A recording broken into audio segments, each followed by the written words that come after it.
লক্ষ্মীপুরে জেলা প্রশাসক অবৈধ স্থাপনা উচ্ছেদ।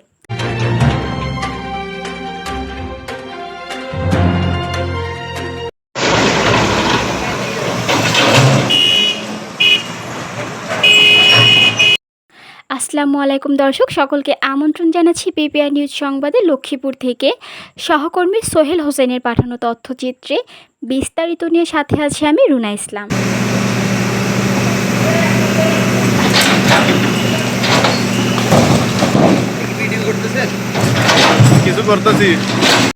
লক্ষ্মীপুর সদর উপজেলার চররুহিতা রসুলগঞ্জ বাজার এলাকায় সরকারি জমিতে গড়ে ওঠা ব্যাঙের ছাতার মতো বহুতল ভবন সহ 23টি অবৈধ স্থাপনা উচ্ছেদ করেছে জেলা প্রশাসন।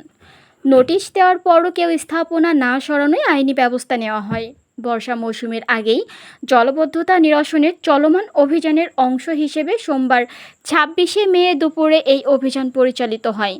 জেলা প্রশাসক কার্যালয়ের সহকারী কমিশনার ও নির্বাহী ম্যাজিস্ট্রেট মুজিবুর রহমানের নেতৃত্বে সেনাবাহিনীর মোহাম্মদ ইমতিয়াজের কমান্ডে সেনাবাহিনী ও পুলিশের সহযোগিতায় উচ্ছেদ অভিযান পরিচালিত হয়।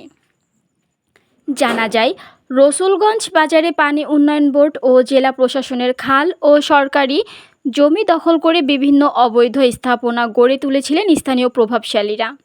এতে খালের স্বাভাবিক পানি প্রবাহ বন্ধ হয়ে জলাবদ্ধতা ও পরিবেশ দূষণ সৃষ্টি হয়।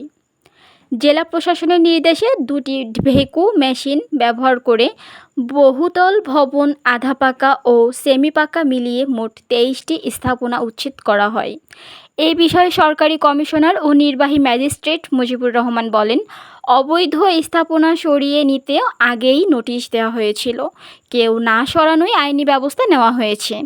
খাল ও সরকারি জমিতে থাকা 23টি দোকানঘর উচ্ছেদ করা হয়েছে। জনস্বার্থে এই অভিযান অব্যাহত থাকবে। জেলা প্রশাসক ও বিজ্ঞ জেলা ম্যাজিস্ট্রেট জনাব রাজীব কুমার সরকার স্যারের সদয় নির্দেশনা মোতাবেক আজকে আমরা চররুহিতা মৌজার রসুলগঞ্জ বাজার নামক একটি এলাকাতে এসেছি।